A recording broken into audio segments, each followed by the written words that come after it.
that I wasn't the guy that you would say, I don't want to follow up against. The reason why is because I wasn't in high school. What I mean by that is I was the guy in the lockers. I was the guy always hanging out outside. I was a professional slacker. I was a professional troublemaker. I was the guy sitting in the back of the class, spray painting my name. I spray painted my name all over the school. I was that kid. And that took me into my adult life where I've always been that kid who was the rule breaker, the one who was willing to take a little bit other steps. From that point, I learned how to be a professional. And that's where it takes me in the rest of my life. Where did I go?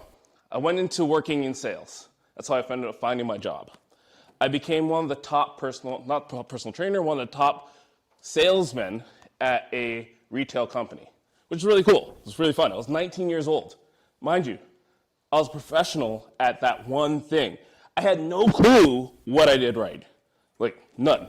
If you were to ask me what I did right, the one thing I understood is that I had charisma, but other than that, nothing else. Because I couldn't tell you. I never dissected it. I never sat down and looked at it.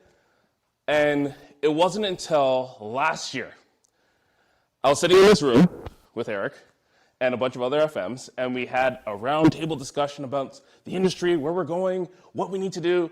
And I'm thinking, and it led me to dissect what went well. So I have 3 phases in the journey of life that we go through. Okay? Everyone goes through these phases. The first phase, you're a poser. You start. Everyone's talked about that first year as a trainer. You start in, you come in, you're like, I want my job. Fitness manager hires you. You're there, and you're a poser. You have that imposter syndrome. What ends up happening? You don't feel like you belong, right? You don't feel like you know anything. You're forgetting to count numbers. You're like 10, maybe you have 5 left. That still happens after a lot of years. Trainers are horrible at counting. And then what ends up happening is we end up going through this thing where we're not feeling like we belong. That's that poser phase, where in life, you don't feel like you belong there. And you realize that, what do I need to do? How do I get better? Well, you do it. You take a course. Maybe you get certified. Maybe you move on, take a DTS course, take another course. Then you become an amateur. Now, how many want to be an amateur at anything in life? No one. But that's where trainers get stuck. They get 6 to 10 clients, and they have no clue what to do next. They're like, I worked really hard, I ran, and I don't know what to do next. And as a fitness manager, you know what I do? Work harder. What the hell does work harder mean? I had to dissect that. What does it mean to go from an amateur to that next level? What's that next level?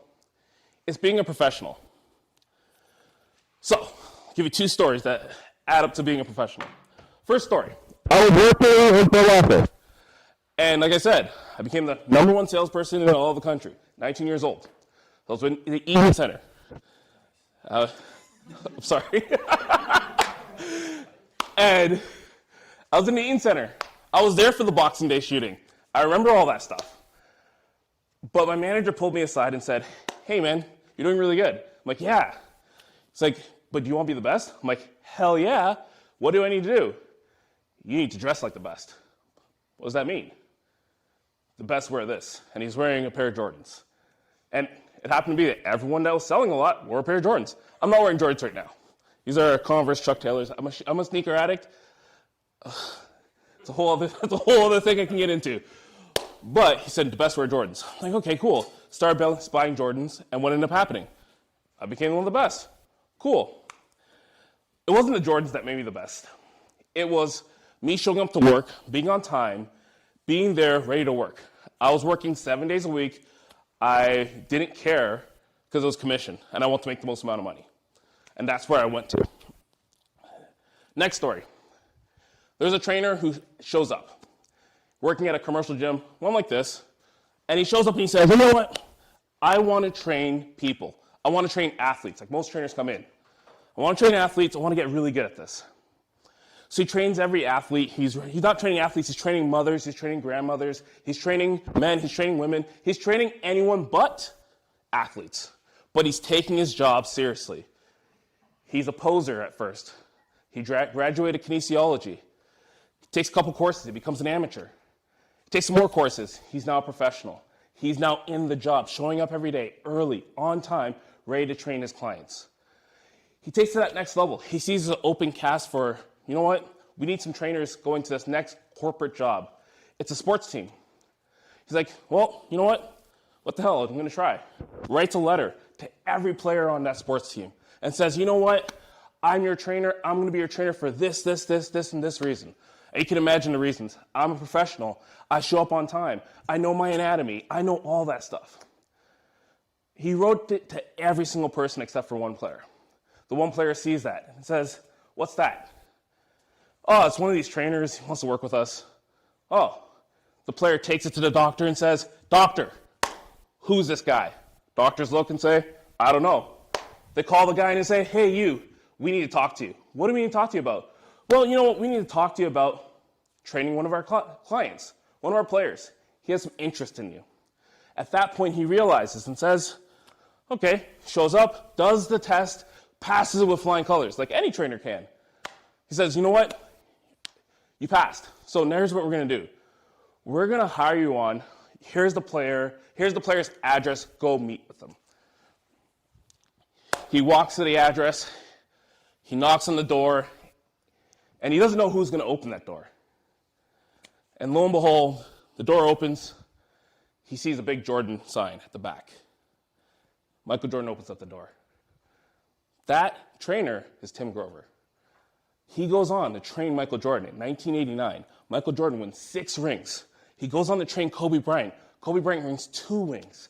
He goes on to train Dwayne Wade, 2 rings. That professional in the 1980s became the trainer who trained athletes because he took his job seriously. And as trainers, if we want to start working to take our job seriously, it starts with what we do in here and taking the same approach to what we do. When we want to train athletes, we got to do that with our grandmothers. We got to do that with our mothers. We got to do that with our fathers, our friends. We got to take that same approach of being professionals and showing up every day on time and being there for our clients who pay us tens of thousands of dollars. We got to be professionals. And we got to take it to that next step. We got to create an impact in this world.